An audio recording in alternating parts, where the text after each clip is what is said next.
Radhe Radhe friends. प्रदोष व्रत में हम कौन सी ऐसी चीज़ें करें जिससे भगवान शिव को प्रसन्न कर सके। भगवान शिव के ऐसे कौन से मंत्र हैं जिनका जाप करने से निरंतर आपके घर में सुख सौभाग्य बरसता है। तो महादेव जो हैं वो बहुत ही भोले भाले हैं। हम यदि जल अर्पित करके भी इन्हें अपनी भावनाओं को समर्पित कर देते हैं तो भगवान शिव हमारी मनोकामनाओं को पूरा करते हैं। भगवान शिव ऐसे देवता हैं धरती के, या कहा जाए कि कलयुग के ऐसे देवता हैं जो अपने भक्तों पर पूर्ण तरीके से समर्पित रहते हैं। यानी उनके भक्त यदि उन्हें हृदय से स्थापित करते हुए उन्हें पुकारते हैं तो हर जगह वो उनकी मदद के लिए आ जाते हैं। तो अपनी भावनाओं को हम किस तरीके से परमेश्वर तक पहुंचा सकते हैं।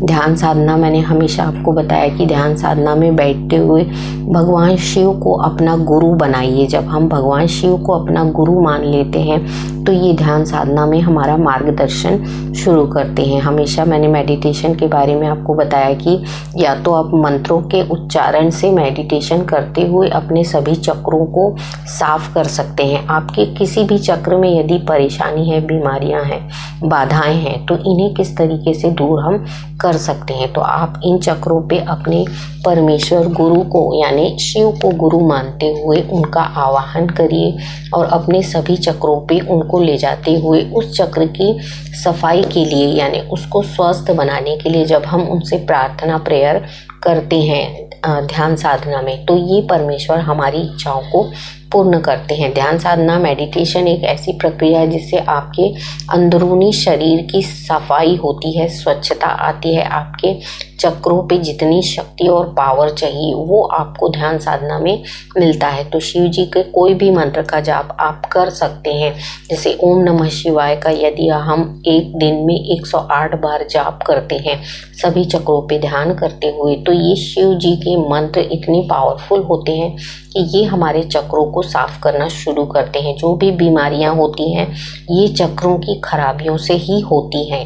जो हम जिन चक्रों पे ध्यान लगा रहे हैं और उन चक्रों पे यदि हमारी कुछ बाधाएं हैं, कुछ परेशानियां हैं, तो ये बहुत कुछ हल होना शुरू होती है। ये ब्रह्म मुहूर्त में आप कर सकते हैं। और यदि आप ऐसे ब्रह्म मुहूर्त में सुबह उठ नहीं सकते और कर नहीं पाते या फिर आपकी कोई दिक्कतें हैं तो इसे आप शाम को मेडिटेशन में कर सकते हैं। इससे आपको बहुत ही बेनिफिट मिलता है। भगवान शिव के महामंत्र जो हैं जैसे मृत्युंजय मंत्र जो है वो बहुत ही पावरफुल होता है। यदि 108 बार आप इसका रोज जाप कर लेते हैं तो इससे आपको इतनी शक्ति मिलती है कि दिन भर में आपको जितने कार्य जो करना है उनको सफलता प्रदान करने के लिए ये आपके शरीर में इतनी शक्ति उत्पन्न कर देते हैं। जब हम इन मंत्रों के जाप से परमेश्वरी शक्ति को अपने शरीर में धारण कर लेते हैं, इनका स्थान हम अपने चक्रों पे दे देते हैं, तो ये शक्तियाँ हमारे सभी चक्रों को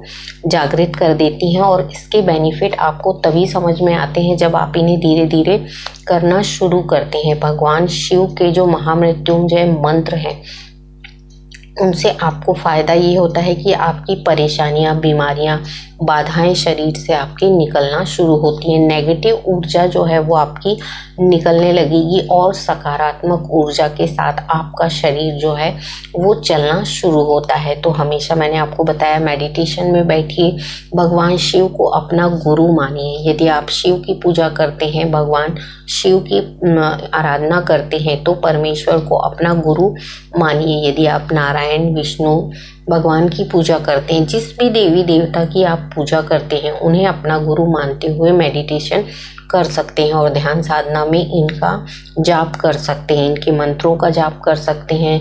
इनको हर चक्र पे ले जाते हुए ध्यान के दौरान उस चक्र को आप पावर में ला सकते हैं। जब जैसे जैसे आपके जो चक्र हैं वो जागृत होने लगते हैं तो आपका शरीर जो है वो स्वस्थ होने लगता है। मेडिटेशन का बेनिफिट यही है, जब आप इसमें ध्यान साधना में बैठते हैं, चक्रों को जागृत करते हैं, तो देखिए आपके रुके हुए कार्य जो होते हैं वो भी धीरे धीरे सफल होना शुरू होते हैं। ये एकदम से नहीं होता है, पर जैसे जैसे आप प्रयास करते जाएंगे ये आपके समक्ष होता जाता है। और इन चीज़ों का एक्सपीरियंस तभी आता है जब आप रोज मेडिटेशन में बैठते हैं, ध्यान साधना करते हैं, परमेश्वरी शक्तियों के साथ जुड़ते हैं, अपने सभी चक्रों पे ध्यान लगाते हैं और उनकी सफाई करते हुए चलते हैं, क्योंकि हम बाहरी दुनिया में देखते हैं पर हम अपने अंदर की परेशानी और बाधाओं का जो जिम्मेदार है वो बाहरी या प्रकृति के इन चीज़ों को बनाते हैं। पर होता क्या है, हमारे शरीर में ही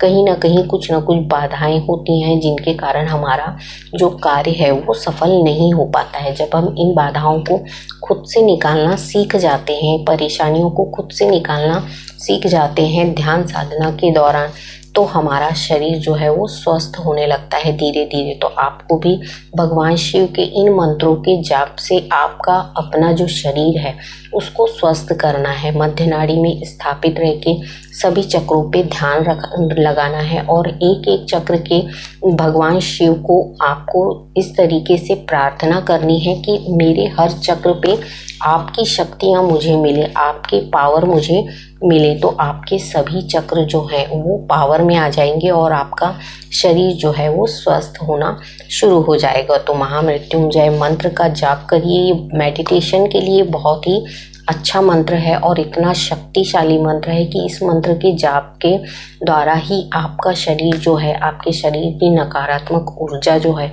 वो धीरे धीरे रिमूव होना शुरू होती है। अपने शरीर को स्वस्थ बनाइए भगवान शिव के महामृत्युंजय मंत्र के द्वारा। तो आज के वीडियो में इतना ही। अगले वीडियो में फिर कुछ नया लेके आऊँगी, तब तक के लिए राधे राधे।